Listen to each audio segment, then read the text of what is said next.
Voilà. Procès Constant Mutamba, Nini qui devant la cour de cassation Kinshasa Gombe sur ces procès. Bandeko ba Congolais, toko expliquer bino réalité sur l'affaire. Oyoyo Constant Mutamba lelo azalaki devant le juge naturel na cour de cassation. Toko meka ko expliquer bino qu'est-ce qui est arrivé. Nini o esali ete babenga Constant Mutamba devant cour de cassation. Toujours betelango awawa na émission na biso na journée ya lelo. Tokolobela peu concernant situation ya Est ya République démocratique du Congo. Na Est ya République démocratique du Congo match ezoko kende ndenge nini. Mais il faut to meka koyebisa bino ba fidèle abonné nyonso tout ya et tous la télévision KN8 Info télévision nini ezokoleka na niveau ya procès ya Constant Mutamba parce que batebele balingi bayeba ete président Moustapha expliquer biso mwana mboka Mutamba ezokokende ndenge nini devant cour de cassation nini ezokoleka est-ce que Mutamba batiki ye to Mutamba azali toujours ya kokangama tozokoyebisa bino nini ekomeli Constant Mutamba lelo na cour de cassation Kinshasa Gombe. En fait, Constant Mutamba et Flivao Oboyebi Oyo, entreprise qui chargée pour etonga prison, etonga ba infrastructure na niveau ya Kisangani et na niveau ya Kinshasa. Toko meka ko expliquer bino awawa. Bon partager, bon liker émission. Partagez, abonnez-vous, partagez, likez cette émission, ça nous fera du bien. Maintenant, qu'est-ce qui est arrivé? En fait, Constant Mutamba Tulunga, Oboyebi, procès na ye o ebandi lelo, ezongi lelo. Procès ya Constant Mutamba ezongi lelo. Na kati ya cour de cassation. Le procureur général, près à cour de cassation, filmé Vonde. Oh lelo afongoli dossier ya Mutamba. Dossier ya Constant Mutamba efungoli lelo. Il faut toyebisa bino. Na kati ya dossier ya Constant Mutamba. Mutamba bazo ko accuser ye na nini? Mutamba bazo ko reprocher ye na dossier nini? Affaire na ye devant cour de cassation. Il y a les personnes qui Constant Mutamba. Balobi que non, vole l'intention de voler. Il avait l'intention de voler, mais il n'a pas volé. Il n'a pas volé, mais il y a eu l'intention. Cette intention, on m'a reproché qu'il y ait à l'émotion. Mais avant le directeur, il y a Fiviao. Bande comment partager, bon liker, tapoter l'émission. Directeur ya Fiviao yende sikolo abengisi Constant Mutamba yende atangi Constant Mutamba mais nakoya ya Constant Mutamba bande konangai Mutamba ye ko se présenter devant le juge naturel na ye o eza cour de cassation to boni Mutamba ayenda ambulance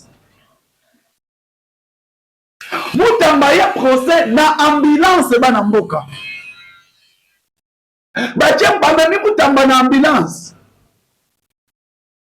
Mutamba azo kita na ambulance. Bon, pour vous dire, santé ya Mutamba eza na problème. Constant Mutamba, santé na ye eza na problème. Bon, aye na kati ya ambulance.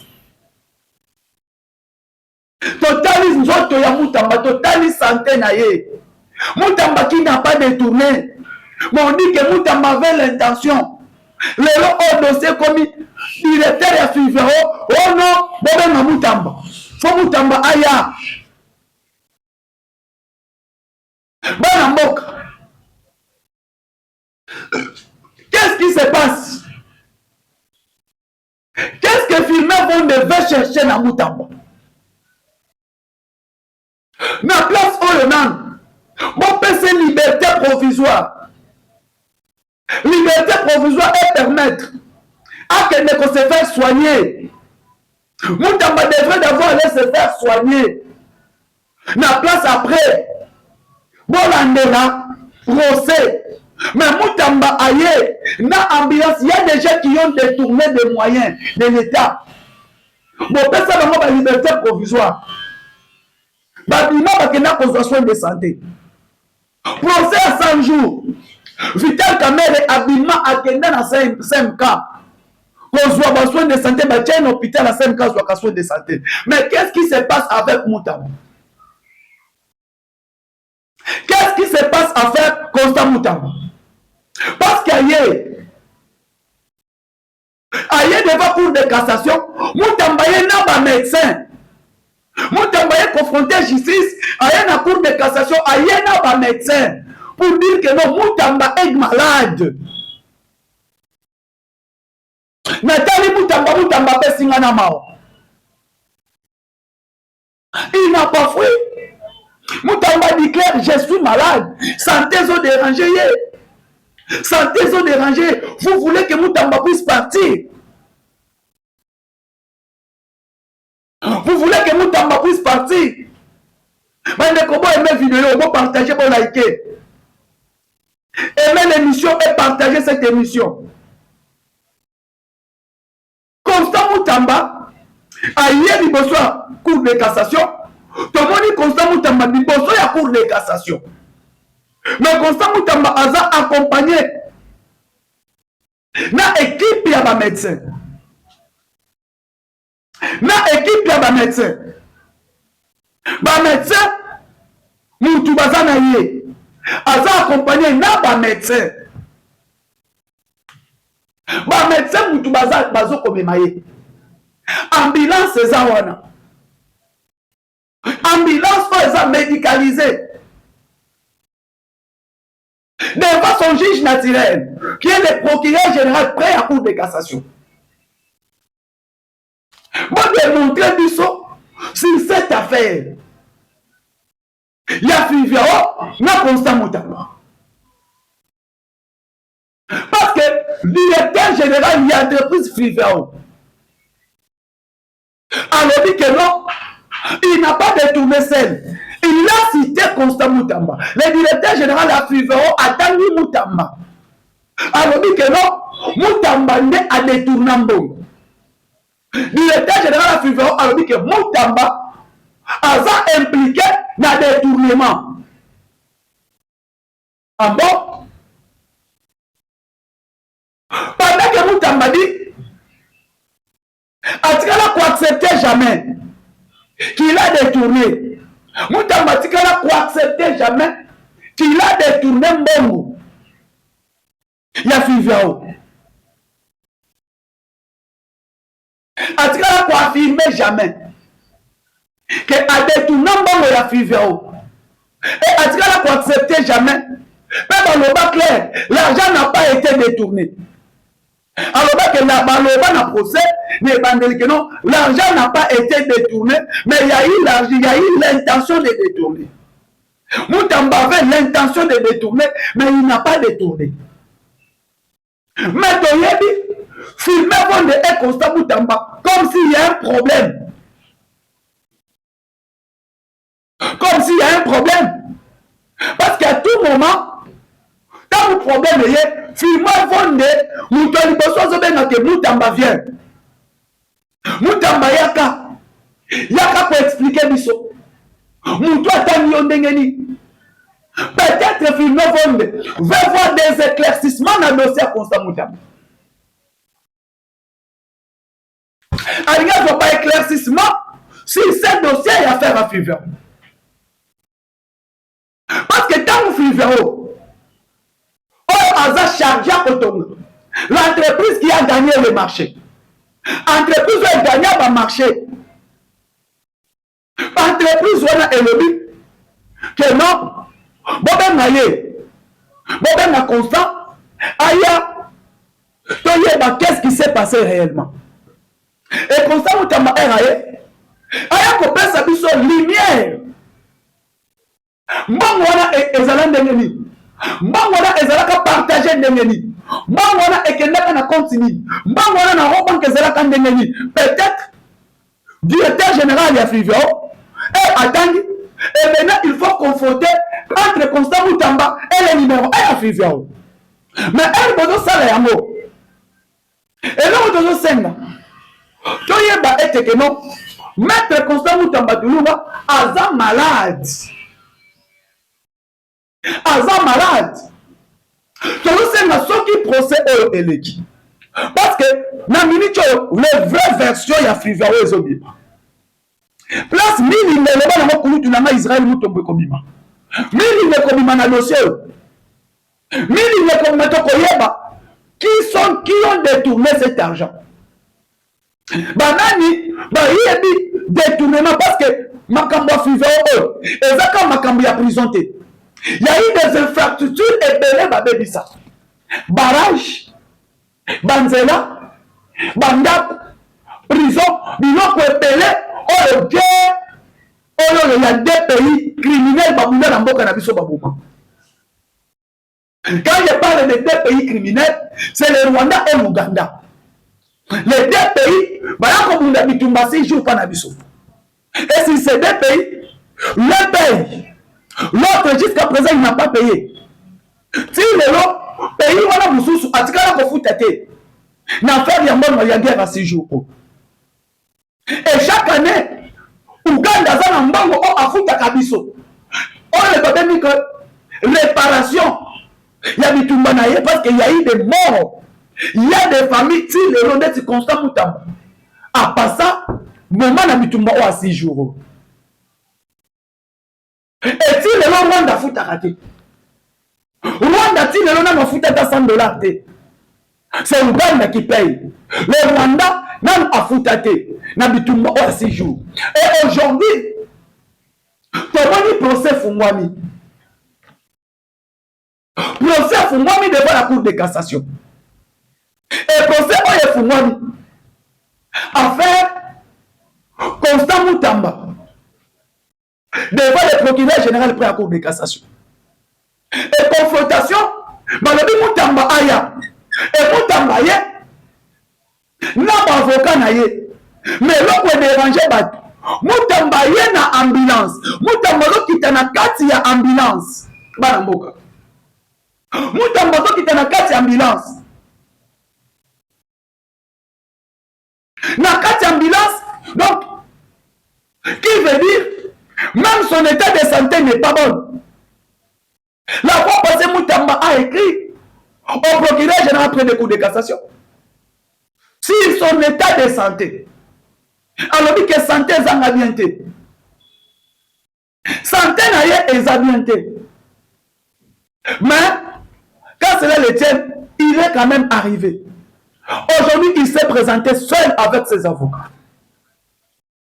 Aye Kolobani, Aye a expliqué Batou. Affaire ya Fivao Oyo. Affaire à Fivao, parce que le directeur général a tangi Kombo Naye. Il a cité le nom de Constant Mutamba. Pendant que Constant Mutamba a eu biso, il a touché ni un franc. A touché ni un franc na affaire Fivao. Aucun franc que lui a touché. Mais qu'on a pas dossier bini ndengeni, bande qu'on a pas comprendre, vous partager monsieur. Lié à l'objet à Simba sans fanté. Dossier on a bandé banda, l'argent est logé dans compte Robank, dans Robank. Mais moi on est dans Robank, dans compte Sini. Et quand nous déjà Fivao Bakangi, qui a détourné par moyen, le directeur général à Fivao, c'est lui qui a cité le nom de Constant Mutamba. Mais ne composons mon appel sur le dossier. C'est le directeur général à Fivao, il était à Yekotanga, combo ya Constant Mutamba. Et Yekotanga combo Constant Mutamba. Pendant que Mutamba wangana, Mutamba tikala kondimate. Mais le directeur général à Fivao a yende kotanga le nom de Constant Mutamba sur cette affaire. réalité nini eza na kati réalité nini eza na kati na dossier oyo affaire ya Fivao oyo bana mboka lelo bato bacomprendre l'argent ya Fivao mbongo ya Fivao eyaka na compte ya nani barepartiraka yango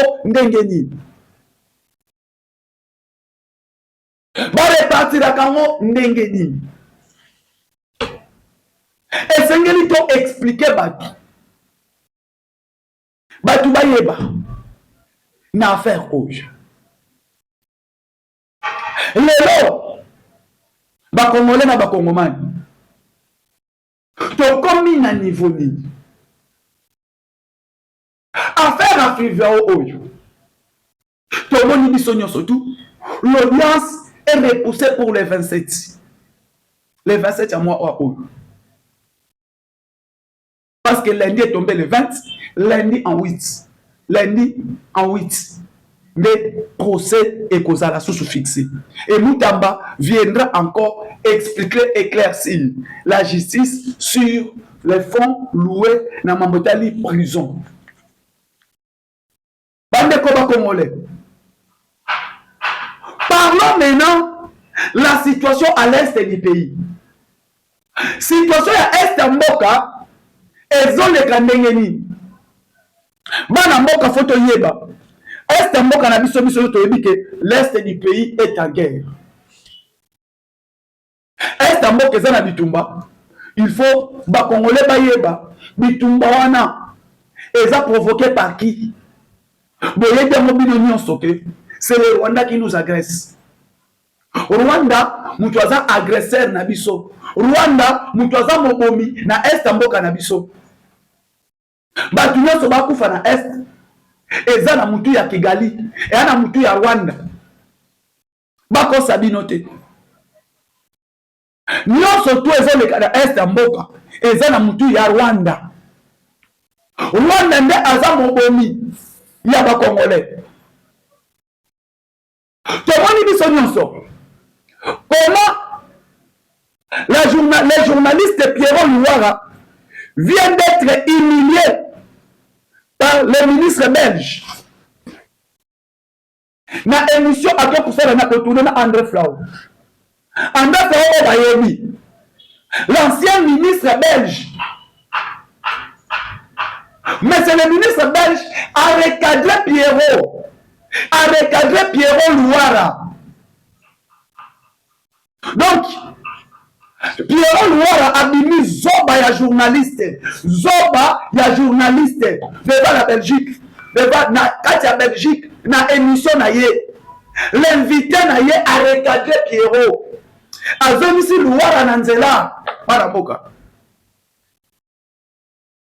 Quelle humiliation que Pierrot ndenge ba recadré ye bazomisi ye na nzela. Pierrot kanisi ke Belgique ba yebite ke Fati asali makambo minene na mboko oyo. Pierrot akanisi ke ministre André Flau a yebite na ba réalisation au Félix Tshisekedi asali na mboko oyo.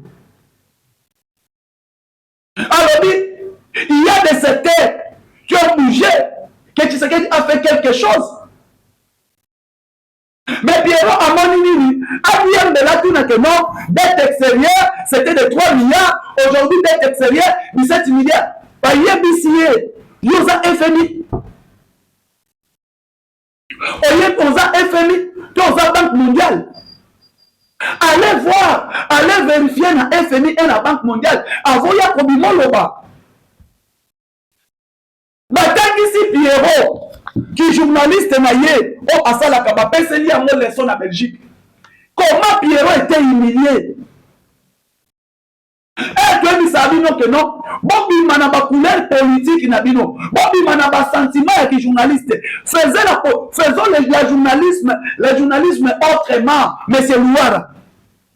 Voilà comment tu viens d'être humilié en Belgique. bazongisi yo bomoto, bazongisi yo mutu na Belgique. Babandi kopesa cours, babandi kotangisa journalisme, barecadre ye, bayebisi que non, beaucoup de choses ont été fait réaliser par M. Tshisekedi. Le président Tshisekedi a réalisé beaucoup de choses. C'est comme les aéroports. On voit des aéroports. Les universités, on voit les universités. Les aéroports au pluriel. LES. Quand on parle des aéroports, aujourd'hui, Djili est en construction. Aujourd'hui, Luano est en construction. Bounia a pris fin. Et si lui, aéroport de Kananga en construction, aéroport de Boujmaï en construction, aéroport de Lolaba et si lui, qu'est-ce que vous voulez? Quand vous parlez que non, je ne sais pas que les aéroports qui sont en construction, mais Pierrot, vous allez nous qui? Hein, Pierrot, peut-être que c'est la haine. On a la haine, non, aigrie avec le chef de l'État, Pierrot. Pierrot, il y a bien montré que Fati a dormi par aéroport. Pierrot, il y a bien montré que aéroport Lolaba. Ezandeti za vingtaine na envers oyo okitaka kuna oyebi monté. Quand Pierrot Luara, tu soutiens Kabila, tu soutiens Katumbi, tu veux comparer, c'est l'incomparable. Pierrot Luara, le bien montré que la rivière Lolaba, Tshisekedi est en train de construire complice que Pont Marshall.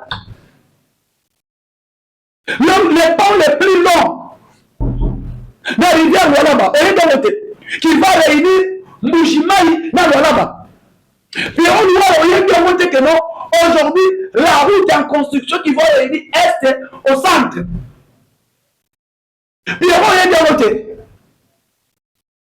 Et non, malgré que vous avez un an, malgré que vous avez un an, malgré le positionnement, vous avez un katumbiste, vous avez un sauveur le Congo. On a sauvé le Congo. Bon côté là. Car la minité, bon côté la minité kobima. Et minité bandi kobima. Wana André Frao, ava congolais. On a que non flatteur, on va y aller Tshisekedi. Ce que ça qui n'a Moustapha Lumolo ba que non. Ah, bah toi c'est anzété. Maintenant tu viens d'être recadré par un ministre belge. A recadré l'eau. Et l'eau qu'on te l'a dit, il y a Mouana. Communauté internationale Bangomoko. Quand on dit que non, journaliste les gens parlaient que Tshisekedi c'est un voyageur. Aujourd'hui, Tshisekedi est en train de récolter. Mais c'est le président Tshisekedi, on lui critiquait dans des voyages. Or, les gens ne savaient pas. Ils voulaient que la République démocratique du Congo soit partout. Dans toutes les instances internationales, la RDC est là. Dans toutes les instances internationales, la RDC est là. Dans toutes les réunions de police, la RDC est là. C'est ce que le président Tshisekedi a fait. C'est ce que le président Tshisekedi a fait. Il a vendu la République, il a ouvert la République démocratique du Congo est là partout.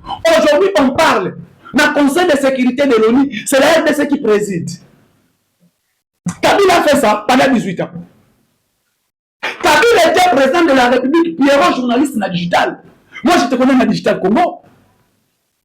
Hein, confrère? Je te connais dans digital Congo. Comment tu manques éthique et déontologie professionnelle? Il y a journalisme. Pierrot, comment on a éthique et déontologie professionnelle et journalisme? Maintenant, on dit qu'on humilie. Bah, humilier na plateau na yo. Invité na yo au memi. Bah, question se poser. Ayebi makambo koleka na yo journaliste. Recadrer yo. Il faut qu'on façonne. Bon, il y a un sentiment et une couleur politique. Le nom de Moni. Bon, il y a un sentiment. Bah, recadrer, on dit que non. On dit que dette extérieure est 17 milliards. Que tu sais que mais c'est le président de la République. Aujourd'hui, dette extérieure, 17 milliards. Au Kenya, qui n'a FMI Banque mondiale. On s'est ressourcé que notre dette extérieure est 17 milliards. Tu es allé devant la FMI et la Banque mondiale pour te ressourcer que tu sais que dette extérieure c'est 17 milliards. André Flao a dit vas-y à la Banque mondiale, vas-y à l'FMI. Va te ressourcer. C'est là où tu viendras me dire que la dette extérieure est de 17 milliards. Tu sais qu'il a coûté dette extérieure 3 milliards. Mais bien, Kabila a dit que dette extérieure. Kabila a laissé dette extérieure à 5 milliards de dollars américains. Président Félix a coûté dette extérieure 5 milliards de dollars américains. Réserve d'échange vide, 800 millions. Un pays sous-continent comme la République. Réserve d'échange 800 millions. Aujourd'hui, réserve d'échange, c'est 12 milliards de dollars avec le président Tshisekedi. Vous n'avez rien à nous expliquer. Il y a un besoin de Sabadou. Et alors, les Indes Congolais qui m'ont dit Mamabé est comme aigri. M'ont dit Mamabé est l'équipe. Na place. Boya, vous expliquez. Oh, yon moutoua sali. Mais beaucoup de kumba qui m'ont dit Mamabé. Oh, Pierrot Sala. Tu peux m'avoir qui m'ont dit Mamabé.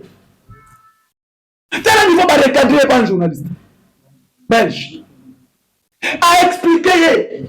Alors, quittons la politique. Parlons des réalités. Voilà ce qu'André Flao a utilisé. Parlons des réalités. Les réalités que M. Tshisekedi a fait. Les réalités que le président Tshisekedi a fait. Alors, Tshisekedi connaît la Belgique. Oui, il a vécu à Belgique.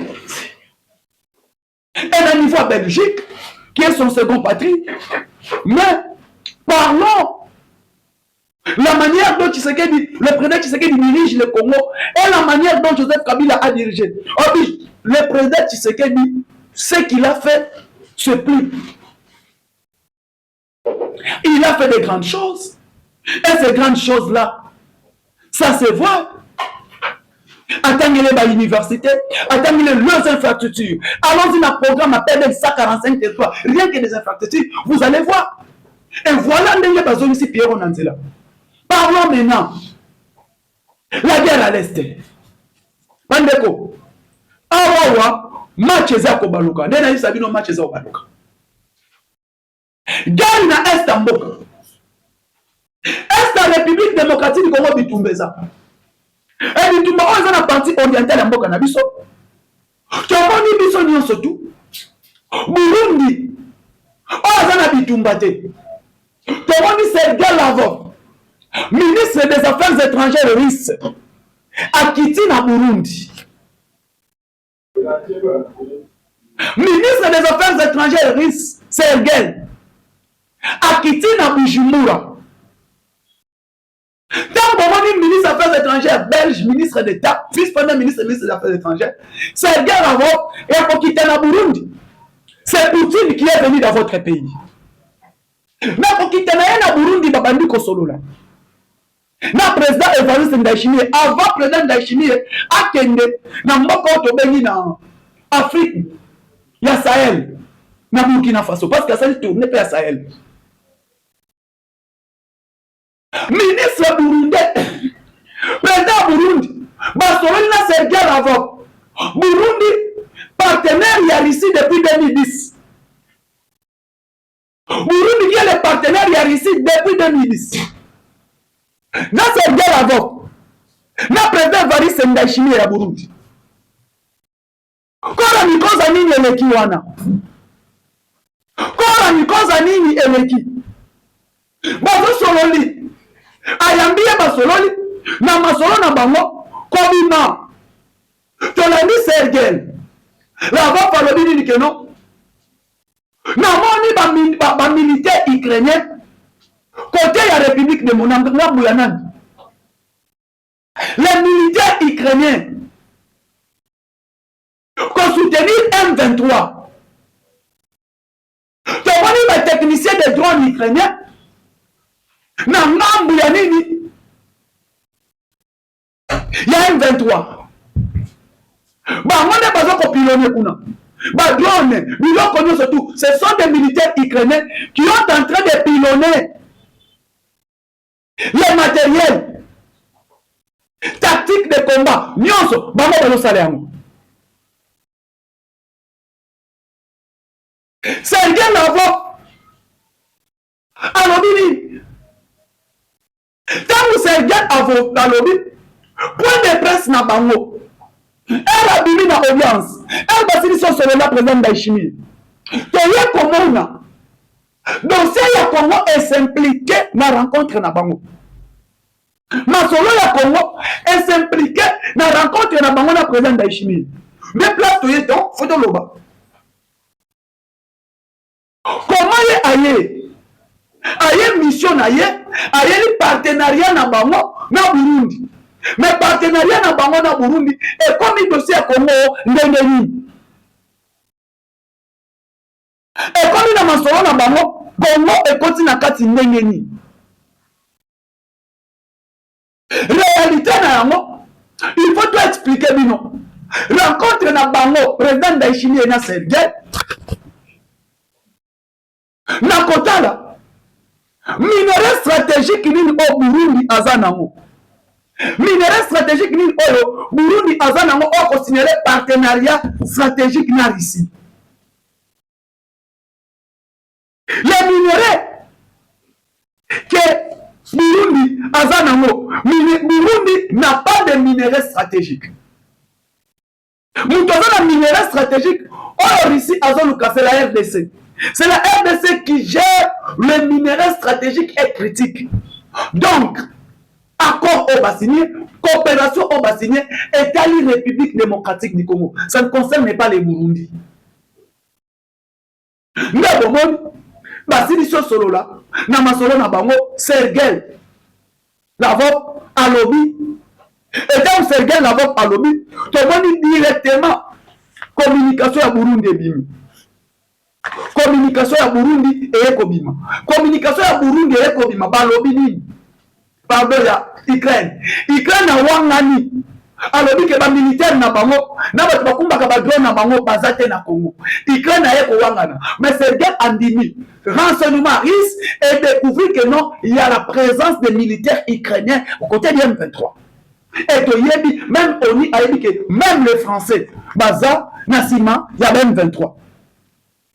Même en français, Nasima M23. Bituma est tozolonga yango. Merci beaucoup na baine surtout. Bozo ko s'abonner, bozo ko partager, bozo ko liker, bo aimer vidéo, bo commenter, bo partager. Ciao.